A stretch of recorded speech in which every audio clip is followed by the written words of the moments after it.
My name is Henk Krijnen. I'm an engineer by background and have had a career of 35 years with Shell in Indonesia, Thailand, the United States and the Netherlands. Over time I moved from technical to economics roles. The last 5 years I was in corporate strategy and planning in The Hague. That's where I've learned about scenario planning and how to apply this approach for business problems. In 2015 I started a consultancy called Navencerta, Navigating Uncertainty. Hi, my name is Craig Mitchell, based in Scotland, UK, and I have over 20 years experience in the energy sector. I've worked for a variety of organisations, primarily a large part of my career at Chevron, learning structured decision making. As an employee and a consultant with 6TQ, I've supported project teams and decision makers facilitating quality decision making. I'm Diana Del Bell Belluz. I have over 30 years experience in the fields of risk management and risk assessment. In 2001, I established my company RiskWise to help organizations manage risk more proactively and more robustly. I do that by showing them how to integrate a risk lens into their decision-making and corporate culture. In 2020 we have teamed up to form a joint venture called Claridec. We work with companies to improve their decision-making capabilities. Our mission is to enable organizations to achieve clarity with regard to important decisions. And with more clarity, decisions will be better and faster. We offer upskilling programs. These can be customized and are in-house. They are virtual, using a mix of online learning and video conferencing. We also have an open registration masterclass program. A key characteristic is that we aim to connect the fields of decision science, risk management, scenario planning and financial valuation. In this series of web shares, we would like to address 3 major concerns that organizations have with regard to decision making. Companies and other organizations may find it difficult to properly prepare for the longer term. A second topic is that they struggle with incorporating a risk lens in decision making. A third topic is that decision processes do not take on board a full perspective of all the issues involved, leading to poor decisions or at best rework and delays. So let's quickly look at the WebShare program. Today we will discuss scenario planning as a methodology to think about the longer term and to support strategic decision making. On the 1st of October we will discuss linking risk management to decision science. On the 15th of October we will review integrated framing as a way to obtain a full perspective of all issues and at the same time kickstart associated risk management activities. This webshare is linked to a chapter that I wrote in the book Enterprise Risk Management, Today's Leading Research and Practices for Tomorrow's Executives. This was published by Wiley in July this summer. In this presentation I will indicate what scenario planning is and briefly touch on how to develop scenarios. After the presentation you will get a PDF copy of the chapter which contains a lot more detail. The word scenario can have different meanings. Firstly, it may be good, therefore, to indicate what I do not mean with the word scenario for the purpose of this presentation. I do not mean a script for a movie. I also do not mean different possible numeric outcomes of some variable, like the demand for oil in the next 30 years, as in this example. I also do not mean different courses of action that a company may consider to move forward on some matter. I also do not mean a sensitivity analysis. So when we talk about scenario planning, with scenarios we mean different pathways to different worlds. In other words, scenarios are distinctly different ways in which the contextual environment may evolve towards the future. There is always quite a bit of uncertainty in that contextual environment. So the idea is that you capture that uncertainty range by considering those different scenarios. Usually they are qualitative assessments, although Certainly, where relevant and possible, quantitative underpinning can be very useful and illuminating. So scenario planning is really a heuristic approach for getting to grips with the complexity of the external environment, the systemic risks. Scenarios are plausible narratives that span more or less the uncertainty spectrum of the future business environment. Each scenario should be internally consistent, and normally we limit the number of scenarios to a maximum of, say, 4. The scope of a scenario is bounded by a certain geographic area. For organizations that operate globally, this can be the world at large, but it can also just be one city. The themes, the topics that play a role in a scenario planning exercise need to be relevant and related to the objectives of the organization or the purpose of the scenario planning exercise. You have to think of politics, macroeconomics, regulations, certain areas of technology, etc. Then the time horizon. Do you want to look ahead 5 to 10 years or 30 to 40 years? It is good to realize that scenarios can serve different purposes. Ultimately, they are typically used within a decision-making framework for strategy development. But what you also see is that scenarios can play a role in public debate. They are sometimes used as a tool to bridge gaps between different constituencies or different parties, for example, NGOs and business. Scenarios are sometimes called memories of the future. Think this through for a moment. If you have done a scenario planning exercise, you have already thought about the future in some systematic way. And if you then see things happening around you in the business environment, you will more quickly understand what's going on and what the implications might be. You can then make better decisions faster. Now let's take a look at the essence of scenario planning. In the contextual environment, there will be a number of key uncertainties. Again, for example, related to political developments, economics, regulatory issues, and so. For each uncertainty, several possible outcomes are identified. And then simply put, these outcomes are strung together in some logical way. You then get a set of outcomes that more or less hang together. For example, a higher inflation means an upward pressure of the interest rate. Economic growth means a greater use of resources and energy, that sort of thing. To summarize, the scenario method is a heuristic approach to reduce the complexity of the external environment into a few internally consistent concepts. Scenarios need to be challenging but plausible. On the one hand, you do not want to get trapped in a tunnel vision.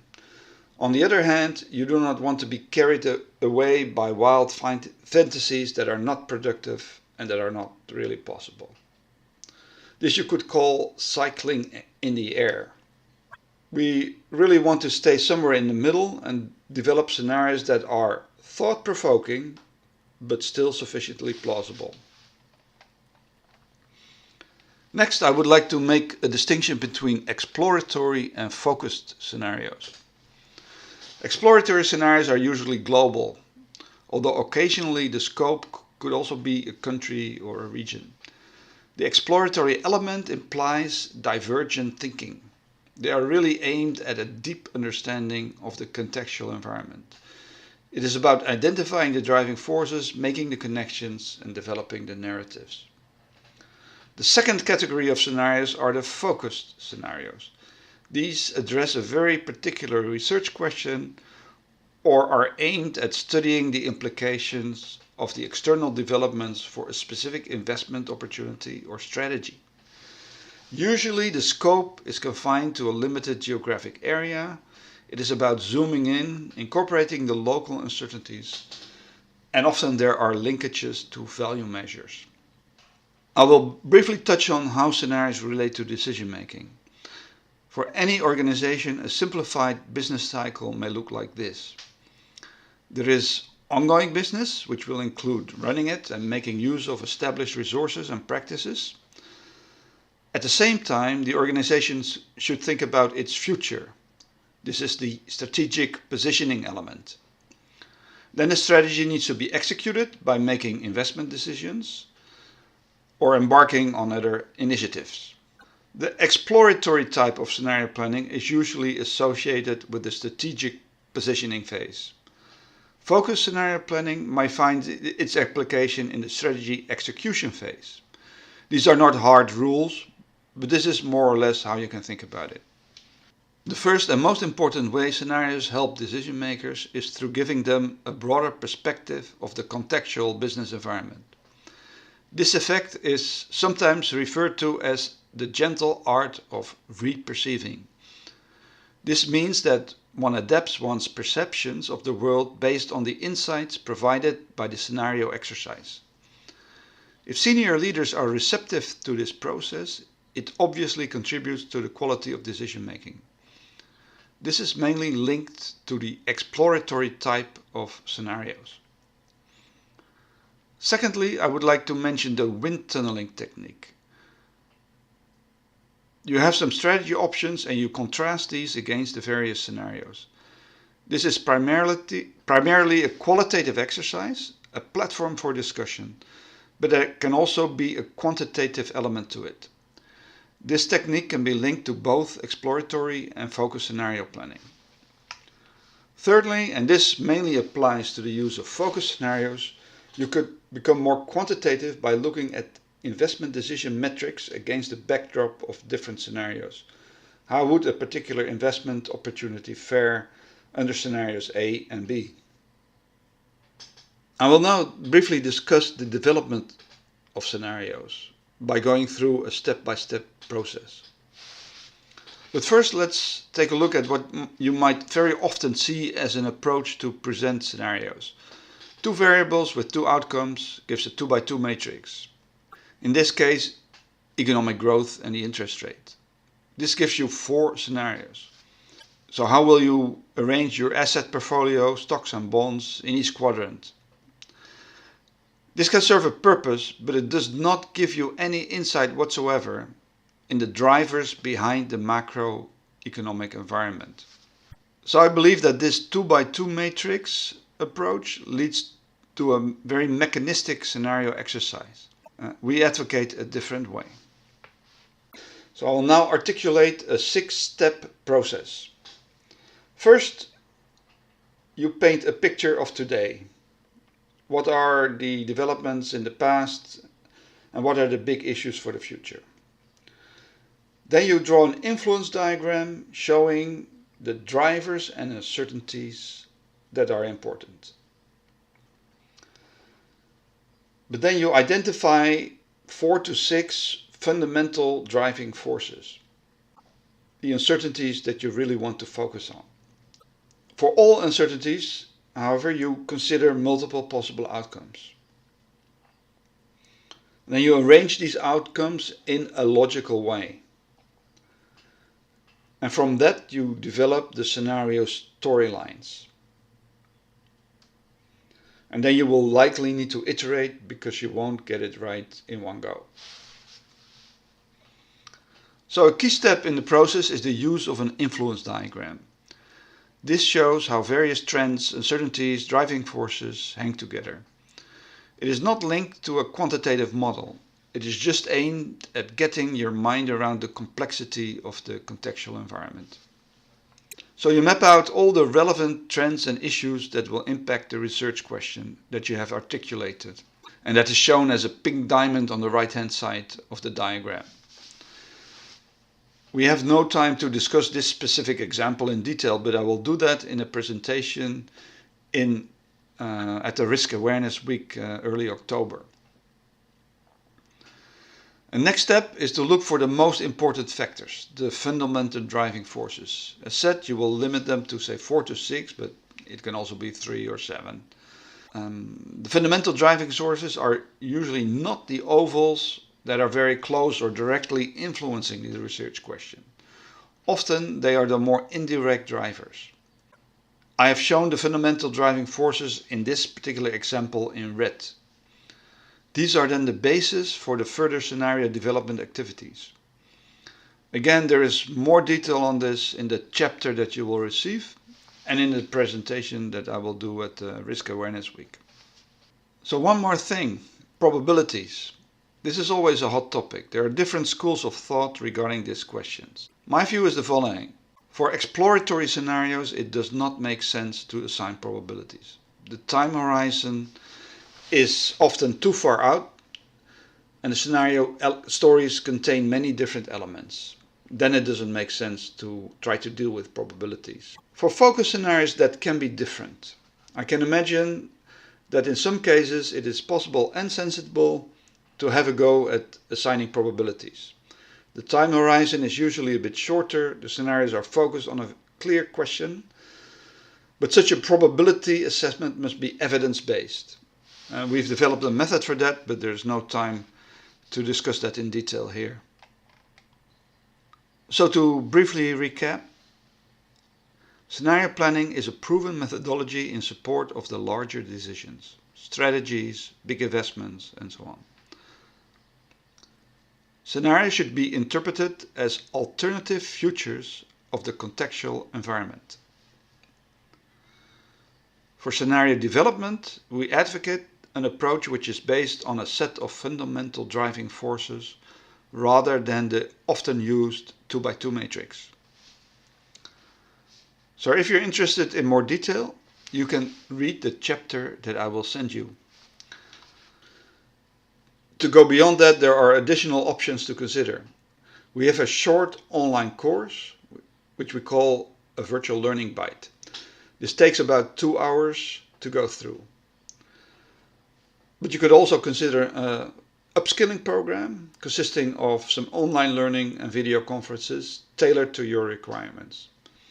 But inevitably, the best way to learn is to develop your own scenarios. And if you wish, with some virtual coaching in support of that. Lastly, let me mention our foundational course, the Masterclass on Decision Clarity. Participants in this masterclass will learn to use simple yet powerful tools to structure important decisions and also how to implement such concepts within an organization. This masterclass will start on November the 5th and will consist of 5 weekly sessions of 1 hour and 15 minutes and will also include self-study, online learning and coaching for application in practice. So check out our website for more details.